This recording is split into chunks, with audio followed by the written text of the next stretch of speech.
ಪಿತೃಪಕ್ಷದಲ್ಲಿ ಈ 5 ಕೆಲಸ ಮಾಡಬೇಡಿ. ಇದರಿಂದ ಪೂರ್ವಜರ ಆಶೀರ್ವಾದ ಸಿಗುವುದಿಲ್ಲ.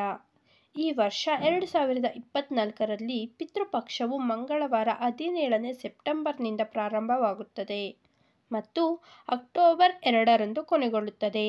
ಈ ಸಮಯದಲ್ಲಿ ತಮ್ಮ ಪೂರ್ವಜರ ಆತ್ಮಕ ಶಾಂತಿಗಾಗಿ ವಿಶೇಷ ಪ್ರಾರ್ಥನೆ ಮತ್ತು ಆಚರಣೆಗಳನ್ನು ಮಾಡುತ್ತಾರೆ.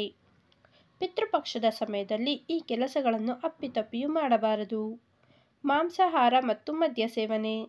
ಪಿತೃಪಕ್ಷದ ಸಮಯದಲ್ಲಿ ಮಾಂಸಾಹಾರ ಮತ್ತು ಮದ್ಯವನ್ನು ಸೇವಿಸುವುದನ್ನು ನಿಷೇಧಿಸಲಾಗಿದೆ. ಇವುಗಳನ್ನು ಸೇವಿಸುವುದರಿಂದ ಪೂರ್ವಜರಿಗೆ ನೋವು ಉಂಟಾಗುತ್ತದೆ ಮತ್ತು ಅವರು ಕೋಪಿಸಿಕೊಳ್ಳಬಹುದು ಎಂದು ಭಾವಿಸಲಾಗುತ್ತದೆ. ಇದಲ್ಲದೆ ಜೀವನದಲ್ಲಿ ಹಲವಾರು ಸಮಸ್ಯೆಗಳನ್ನು ಎದುರಿಸಬೇಕಾಗುತ್ತದೆ. ಕೆಂಪು ಬಟ್ಟೆ. ಪಿತೃಪಕ್ಷದ ಸಮಯದಲ್ಲಿ ಜನರು ಕೆಂಪು ಬಣ್ಣದ ಬಟ್ಟೆ ಧರಿಸುವುದನ್ನು ತಪ್ಪಿಸಬೇಕು.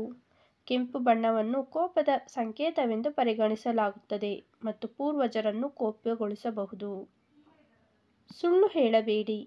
ಪಿತೃಪಕ್ಷದ ಸಮಯದಲ್ಲಿ ಸುಳ್ಳು ಹೇಳುವುದನ್ನು ತಪ್ಪಿಸಬೇಕು.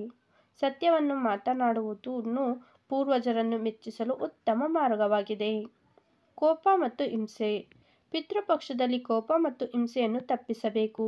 ಶಾಂತವಾಗಿರಬೇಕು ಮತ್ತು ಎಲ್ಲರೊಂದಿಗೆ ಪ್ರೀತಿಯಿಂದ ವರ್ತಿಸಬೇಕು. ಅನೈತಿಕ ಕ್ರಿಯೆ.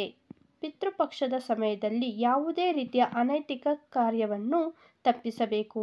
ಇದು ಪೂರ್ವಜರಿಗೆ ಮಾಡಿದ ಅವಮಾನ ಎಂದು ಪರಿಗಣಿಸಲಾಗುತ್ತದೆ.